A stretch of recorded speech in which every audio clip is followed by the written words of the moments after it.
बिहार में एक बार फिर से ऑफिसर के आगे मंत्री की हार हो गई है। जी हां, हम एक लोकतांत्रिक देश में रहते हैं और लोकतांत्रिक देश में लोकतंत्र का मतलब क्या होता है? लोकतंत्र में लोक यानी जनता, पब्लिक, आम आदमी। लोक पहले होते हैं और तंत्र यानी कि सिस्टम, सिस्टम बाद में होता है। लेकिन हमारे बिहार के राजनीति की या हमारे बिहार की त्रासदी थोड़ी अलग है। बिहार में तंत्र पहले है और लोक बाद में है। बिहार के मुख्यमंत्री नीतीश कुमार लंबे समय से बिहार के मुखिया हैं और उनकी कार्यशैली को हम सबने देखा है। और एक लोकतांत्रिक व्यवस्था में जिस तरीके से प्रधानता जनप्रतिनिधियों की होनी चाहिए, जिन्हें जनता ने चुनकर भेजा है, उनके आगे अफसर हावी दिखाई देते हैं।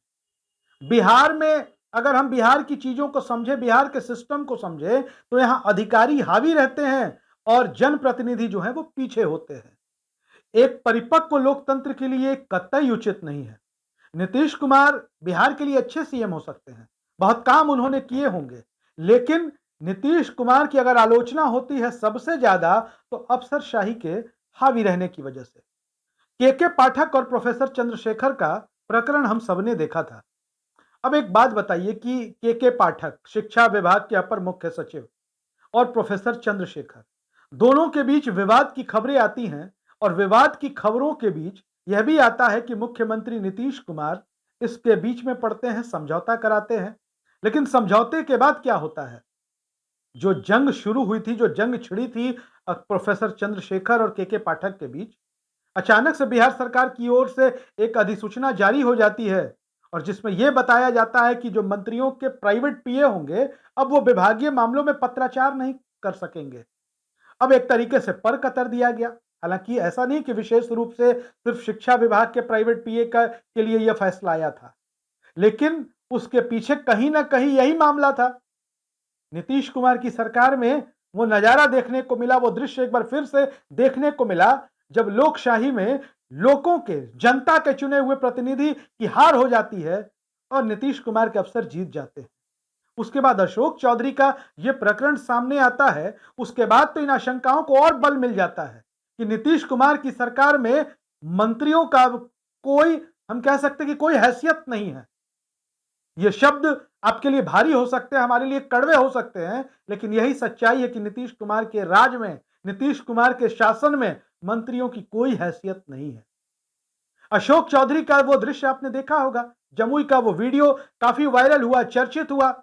उसमें अशोक चौधरी गलत क्या कह रहे थे? अशोक चौधरी बिहार सरकार के मंत्री हैं और जनता के प्रति उनका दायित्व है, जवाबदेही है। उनको जनता में जवाब देना होगा।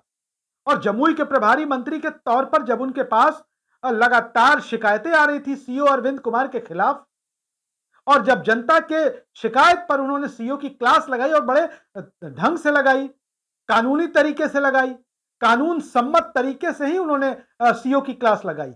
अशोक चौधरी ने सीओ से कहा कि सरकार जो तनख्वाह देती है उससे आपका पेट नहीं भरता है क्या? अशोक चौधरी ने यही कहा कि सरकार जो सैलरी देती है उससे आपका पेट नहीं भरता क्या? गलतफहमी में मत रहिएगा। गलत काम करिएगा तो एफआईआर भी करवाएंगे और जेल भी भेज देंगे। पब्लिक को परेशान मत करिए, लास्ट वार्निंग देते हैं। एक मंत्री के तौर पर डॉक्टर अशोक चौधरी अगर यह बात कह रहे थे, इसमें गलत क्या था? उन्होंने साफ तौर पर कहा कि गलत काम करिएगा तब। उन्होंने यह नहीं कहा कि आप मेरी बात नहीं सुनेंगे तो एफआईआर कर देंगे। उन्होंने कहा कि गलत काम करिएगा तो एफआईआर भी करवाएंगे। और नीतीश कुमार के बड़े प्रिय मंत्री हैं डॉक्टर अशोक चौधरी। जब बिहार के राजनीतिक गलियारों में, बिहार की मीडिया में इस बात की चर्चा होती है कि नीतीश कुमार के पसंदीदा लोग कौन है, तो उनमें डॉक्टर अशोक चौधरी का नाम आता है। और उनके साथ बिहार सरकार के एक और मंत्री सुमित सिंह भी वहां मौजूद थे। और अशोक चौधरी जब ये फटकार लगा रहे थे, जमुई के डीएम भी वहां मौजूद थे। लेकिन हुआ क्या? अशोक चौधरी की छुट्टी हो गई, सीओ की छुट्टी नहीं हुई। मंत्री के पास सीओ की शिकायत आई थी, कायदे से सीओ की छुट्टी हो जानी चाहिए थी, लेकिन छुट्टी हो गई एक जनप्रतिनिधि की, मंत्री की। अशोक चौधरी को हटा दिया गया। वो जमुई के प्रभारी मंत्री नहीं रहे इस वीडियो के वायरल होने के बाद। उन्हें समस्तीपुर और सीतामढ़ी का प्रभार सौंप दिया गया और नीतीश कुमार के दूसरे प्यारे मंत्री श्रवण कुमार को जमुई का चार्ज दे दिया गया। अब यह चर्चा थी इस बात की कि डॉक्टर अशोक चौधरी जमुई के प्रभारी मंत्री हैं और वो बहुत ज्यादा वहां पर एक्टिव हैं क्योंकि उनको वहां से लोकसभा का चुनाव लड़ना है।